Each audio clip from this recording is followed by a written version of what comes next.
This episode is brought to you by the very good humans at Frameline. The world's longest-running queer film festival, Frameline 50, the 50th San Francisco International LGBTQ+ Film Festival, is returning to theaters in San Francisco, Berkeley, and Oakland, running June 17th through the 27th. Called the most crucial event on the summer film calendar by KQED, Frameline 50 celebrates the bold visions of more than 150 queer filmmakers and artists, including Coleman Domingo, Greg Araki, Hannah Einbinder, and more. Browse the full lineup and buy tickets at www.frameline.org. See you at the movies and Frameline's 50th birthday.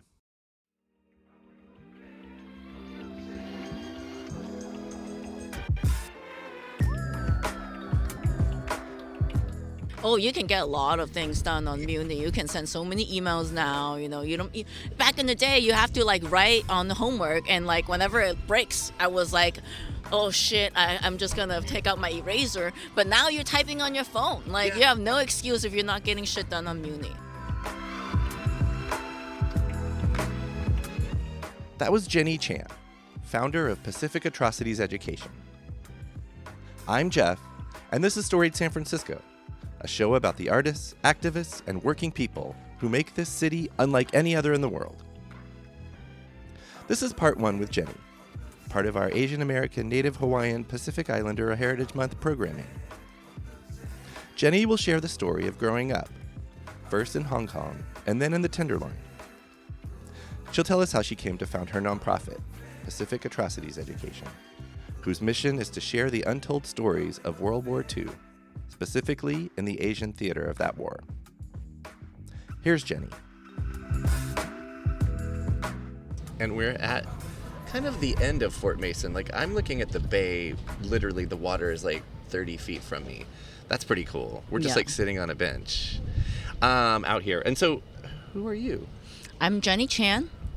I am the director of Pacific Atrocities Education, and thank you so much for having me today. Yeah, of course. Hanging out at Fort Mason. Totally. And it's hot and cold right now. Yeah, I don't know what to do. I'm how should San Francisco is that it's hot and cold? I'm going to actually just put this on because I'm sick of my arms being cold. But thank you for reaching out because that was cool. Off of my episode with Toshio and... Right? Yeah, he's super awesome. I did his podcast one time, and then he put a reel out there on Instagram, and it had 5,000 likes. I was like, hell yeah. Yes. Hell yeah. Yes. Sad Francisco is something cool to hitch whatever you're doing to. Yeah, I didn't realize, I followed him when he was, what is that popular journal that he was writing for again? I forget the name. Oh, there's a few. I'll look it up later. I know what you're talking I about. forgot about the name, but then now he's doing his own thing, which I think is super cool. Yeah. And his Instagram page is blowing up so fast. Yes. I don't know how he does it. They just know how to just keep it coming, and so smart. Just knows exactly what is being taught. And then when I was sometimes what he brings up, it sounds like conspiracy theory, but then when you look it up, it's oh, shoot, that is true. Well, that's the thing about San Francisco and California politics is it sounds like conspiracy, but it's probably, that's what's happening around here. It's no, he was talking about Mount Sinai and a hospital and how they were connected to this board of peace, and it was funded by a member of board of peace, and then they were doing trans documentary, and then this is where money was coming from, and then this is very interesting, and I was wow, this, and it's a whole thing, and then when I googled it, I'm oh, it is true. That's exactly there's no bullshit in that podcast. That happened. So great. And it's so crazy because what I do, I'm into medical atrocities in a way, because Unit 731, I did a ton of research on that with Pacific Atrocities Education, and so I've always had this idea that doctors should be really good, they should be really ethical, but then historically speaking, that hasn't always been the case. Right. It's crazy. Yeah, I was gonna say a lot of the work you do probably doesn't sound like it's true, but it's like, no, this stuff happened. There's a record Yeah. of it. Yeah. Okay, great. Well, let's get really rolling. Like I said, to start us off, however far back in your own family story and that you want to share with folks to set the stage for your arrival on this earth. Yeah, so I was born in Hong Kong, like I mentioned. I don't know if it was off recording or on recording, but I was born in Hong Kong, and when I was like growing up, my paternal grandma like babysat me a lot, and I was like, and every single time I turn on Japanese anime, she'd get so upset, she'd get triggered. Oh no! And she was like, oh no! And I was just thinking like, oh, maybe my grandma's just senile, something is like, she's so upset, and maybe she's just racist, and like, why is she so upset? And like, little did I realize that like she kept this whole, like, after she passed away, we found like a whole box of like military yen and like rice rationing coupon, and I realized that she endured like a whole occupation of Hong Kong by the Japanese. Right, but when you're a kid, Yeah. you had no idea. I just wanted to watch Doraemon. Yeah. Right? And Sorry, your paternal grandmother, right? Yeah. What did you call her? Mama. Mama. Yeah. Okay. And it's just, and I've been like fascinated with the Japanese culture when I was like younger. I love watching anime. I saved up whatever money I had to buy like a whole series of manga. Oh wow. And one time she just tossed away my whole box of manga. Oh no. And I was just thinking like, wow, that's really deep. Something is going on, but I just never thought about like what was happening in her mind. And I think I was just too young to even ask that kind of question, because when you're younger, you just kind of accept the world as is. And even if she told you, you might not understand. Right. And you'd be like, okay, but I just want to watch my anime, right? You're a little innocent kid. Right. Yeah. And so it wasn't, and then I came to the United States when I was 10, and So with your family, Yeah. I would assume. Okay. Do you have siblings? yeah, I have a brother. Older or younger? Older. Okay. Yeah. So it was your mom and dad and two kids coming? No, they separated. They split. Okay. Yeah. And then so my mom was so strong. I don't know how she did it. And she brought two kids into America, like by herself. And, well, actually, I know how she did it. She was born in the Vietnam War. So she's like, she's used to hardship and like, just survival and whatnot. Mm-hmm. And Also, I'll just say it. Women are amazing. yeah, it's like how.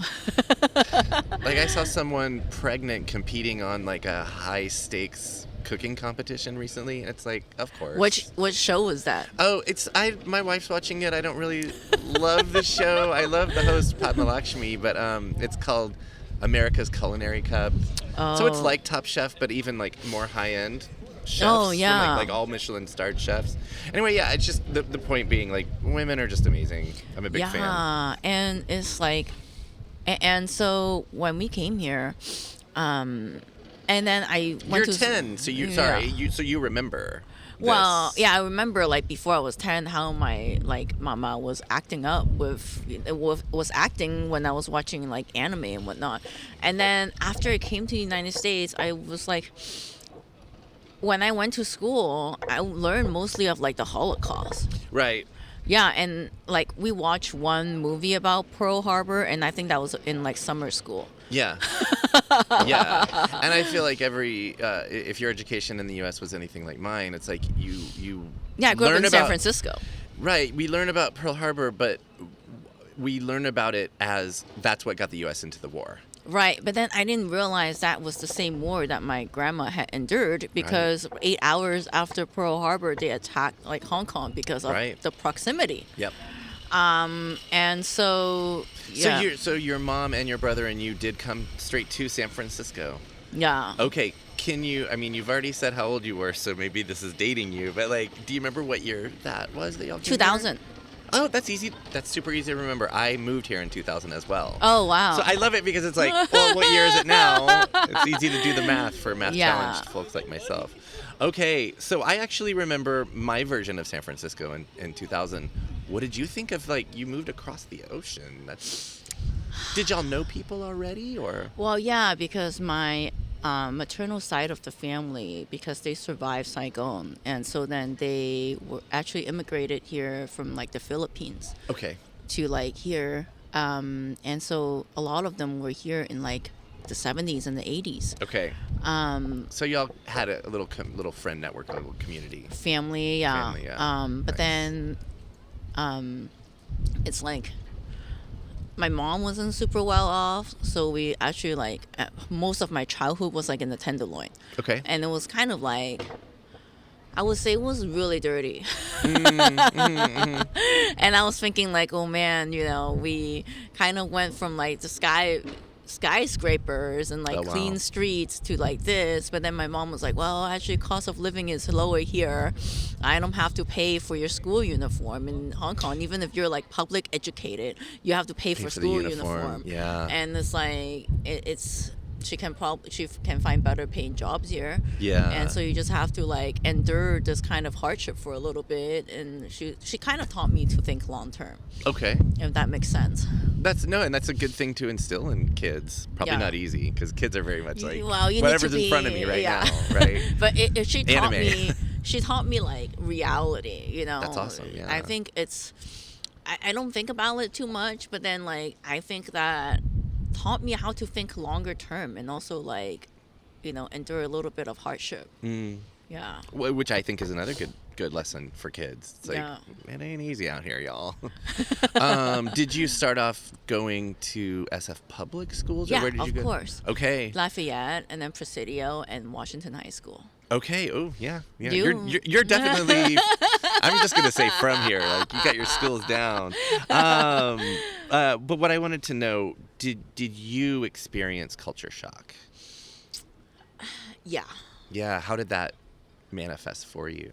It's like, so if you're from Hong Kong, you mostly meet other people from Hong Kong, right? Okay. And so then when I came here, I didn't realize that there's so many kinds of Chinese people. From different parts of China, right? Yeah. Yeah. And it's like, and then you get to see a lot more like, I would say diversity, but then it's like also like Chinese people here were kind of weird to me, because then like they're kind of, I wouldn't say traveling back in time, but then like I have come to this conclusion that whatever era that people immigrated here, that's the kind of era that they're stuck in. Right. And like, and Like then a their snapshot. right, and then their Yeah. home country have changed so much, Yep. and then. But then their version or their like mindset of their home country had never changed, and so then it's like, you get in the Bay Area, you get like a snapshot of like different countries stuck in different different point of time. No, I think that's a brilliant observation. Yeah. What about you? Did you have any kind of culture shock? Not probably unlike not the same as yours. Yeah. I did grow up in the U.S., but I grew up in Texas, and it's way different there. Which than part of here. Texas? Fort Worth. Okay. I wouldn't call it culture shock, because I feel like since I graduated high school in the early 90s, I had moved around a lot, and I was trying to find where I fit. Yeah. And San Francisco was, I mean, now 26 years later, it's like, obviously that was the place. But like, I had never felt as at home anywhere as I did here. Yeah. Yeah, Austin was close, but living here. So, yeah, no. And also, I mean, I'm a white, straight, cis man. Yeah. So I have everything all the privilege that comes with that, right? Yeah. Of not usually being othered or having. Yeah. Anyway, so yeah, I would say no, not really culture shock. Yeah, but have you made that like observation that like you like even Italian community here, like Yeah. it depends on what era they transported themselves here, And part of it, which part of Yeah, Italy? exactly. Totally. Yeah. Yeah, that's a thing. Yeah, so it's interesting for me to observe that kind of, and then yeah, and Did this transfer, or did it also show up at school for you with other kids, or yeah, because then were you they'll able be to find like- friends? Yes, and it's like, yeah, I think that people are pretty nice in San Francisco. I would say like pretty accepting kind of place. It's like, it's so beautiful here if you're not nice. Yeah, I'll say it, fuck off. you just Like, kind come of on. zone out, or you just actually I really like the library. Ooh, love the Yeah, the main like- library? No, the school branches. library. Oh, the school library. Okay. Yeah, so I spent a lot of like lunchtime learning because like I was just thinking like, okay, if we're in this kind of hardship, I want to read more and learn more, so like I can, long term I can like get out of the situation. And yeah, it was. I mean, it wasn't easy for my single mom if you think about it. Yeah. Like, you have to be super tough to raise 2 kids in the Tenderloin. I had to take the 31 all the way to Richmond District to, like, go to school. And then, like, I used to get bus sick, but then, like, I started getting super determined. I'm like, okay, it's, like, 45 minutes for me to get from, like, the stop to, like, school. So I'm going to use this 45 minutes to, like, do homework. To read and do her. Yeah, exactly. I feel like that's the lesson your mom taught you. We were just talking about. It's like, Yeah, multitasking. yeah. And so And that's also like the other side of the joke about Muni taking forever. It's like, well, you can get some shit done on Muni. Oh, you can get a lot of things done on Muni. You can send so many emails now. Totally. You don't. Back in the day, you have to like write on the homework, and like whenever it breaks, I was like, oh shit, I'm just gonna pick out my eraser. But now you're typing on your phone. Like Yeah. you have no excuse if you're not getting shit done on Muni. Correct. Correct. Wow. Quickly going back to your mom, you said like, okay, so she's raising 2 kids. I'm guessing she's also working. Yeah, she was Again, working. women are incredible. So Yeah, and also like, yeah, it's just. what does or did she do? She was working in like restaurants. Okay. And then I had to like translate for her at the bank. And in Hong Kong, you go into the bank and they take care of everything for you. Out here, I was like 10. I was like, what's a deposit slip? More of your education. Yeah, like you have to see reality, right? Like Yeah. I think some kids are kind of spoiled because they don't get to experience like reality, and so I was kind of happy to experience reality. Like lately I was reading this article about how people in Palo Alto have like very high suicide rate. I'm like, wow. what are they upset about? Their parents are rich, right? If you're living in Palo Alto. But then it's because of like this societal pressure that they all have to go to Stanford and whatever. And so then they get really stressed out. And then like Pali, another school in Palo Alto, like apparently the tracks are just like behind the school. So then they like go and commit suicide there. Oh my God. It's just like, it's just so heartbreaking. Like, Yeah. what societal stress can they be stressed about? Right. And so I think, if you're listening to this podcast and you have kids, just bring them to like the Tenderloin and like bring them to out in the real world, and like for them to, I wouldn't say touch grass, but to say like, okay, yeah, sure, you can like fuck up a little bit in life, but not like, it's not that bad. Like you can always get back up. You can always get back on your feet. I love that. Speaking of the Tenderloin, so growing up, one of the things I love a lot of things about the Tenderloin, but there's so many good restaurants. Yeah. So many, like, especially like Vietnamese food. Oh my God. Oh yeah, Little Saigon. Little Saigon, yeah. Saigon sandwich. Yeah. It was like $3 when I was a kid. Now it's like $6. It's fine. It's not that bad. Turtle Tower back in the day. Turtle Tower. original, I yeah. didn't like Turtle Tower too didn't? much. Oh, okay. I like O'Farrell Street. I think there was like another place There's I like really Pho liked. 2000. There's Yeah. just so many. It's Yeah. Little Saigon is what Yeah. they call that little area. Yeah. Well, my Turtle Tower story of the first time I went there, it was I took a trip to northern Vietnam, I think in 2011, and I do this thing, like if I go to other countries, when I get back, this is like a blessing of living here, is like if I can find the food, I want to try it because I'm homesick for the place I just visited, and I went to Turtle Tower, and it tasted like exactly like the food I was having in Hanoi. Wow. So in that regard. Yeah. The food is, and my maternal grandma is like from Vietnam, and so she Okay. cooked like really amazing Oh yeah, you Vietnamese could get food. it at home. Yeah, and but then it's so funny because like the food that she cooked, right? for like people that were living in Vietnam were like so outdated. No one makes that anymore.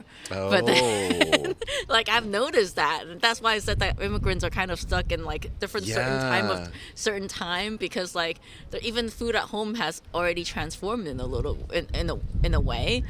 And we're still making old stuff. Is she still around? No, she's not. She's no longer I'm sorry around. to hear that. I want to try her cooking. I bet it's really good. Anyway. Okay, so growing up, Tenderloin. Did y'all stay there the whole time that you were going to school in San Francisco?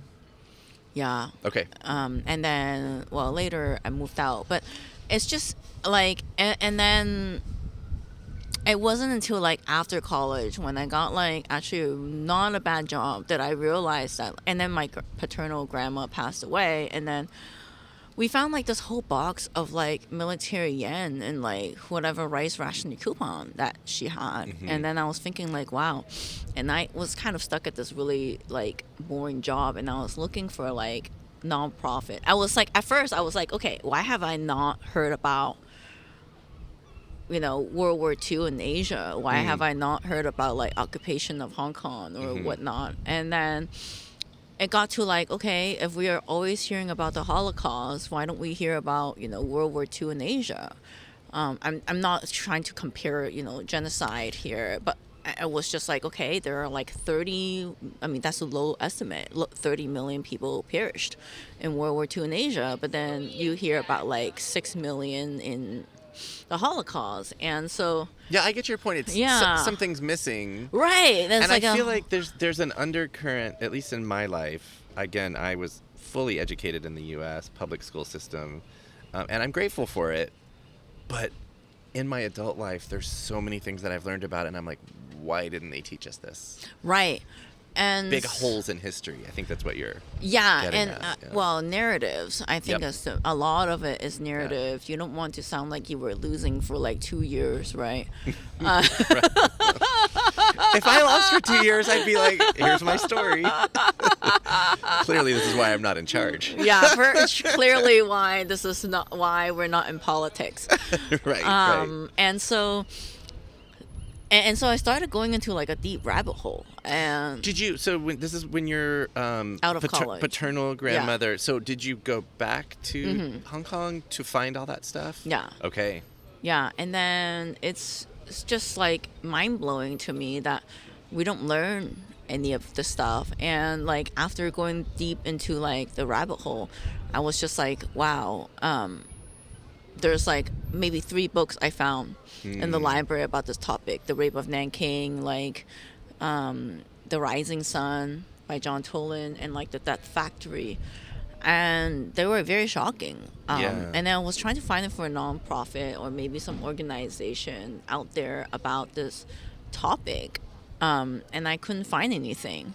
So was this kind of like later what they call the aughts, like the first decade of the 2000s? Like when was this going on?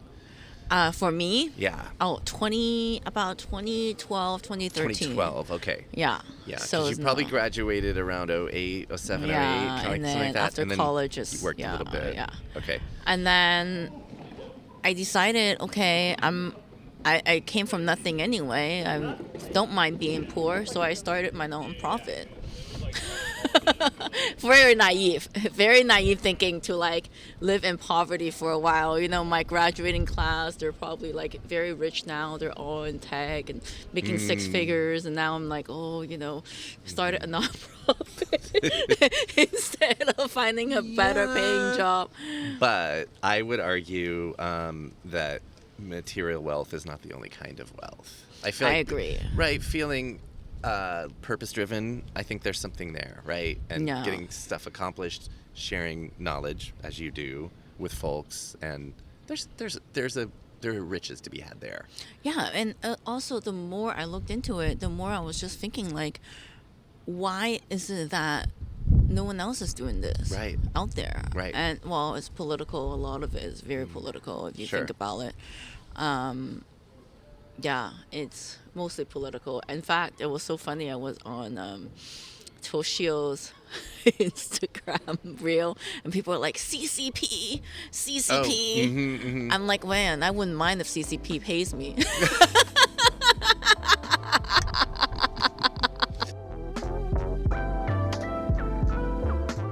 That was Jenny Chan. We recorded this podcast at Fort Mason. On the next episode of Storied San Francisco, hear the rest of Jenny's story. Part 2 drops this Thursday, wherever you get podcasts. Music for Storied San Francisco was produced, performed, and curated by Otis McDonald. Our contributing producer is Aaron Lim of Bitch Talk Podcast. And the show is produced and hosted by me, Jeff Hunt. Now in our 8th season, we have more than 300 episodes available on our website, storiedsf.com, or wherever you listen to podcasts. If possible, please rate and review the show. I want to know what you think. Find us on Substack for our monthly newsletter and more.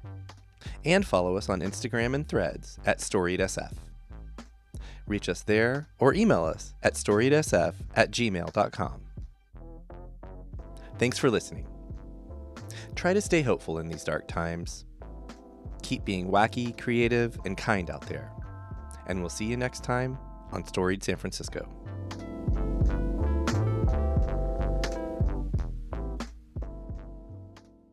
We acknowledge and respect the first humans of the unceded land we call San Francisco, the Ramaytush Ohlone.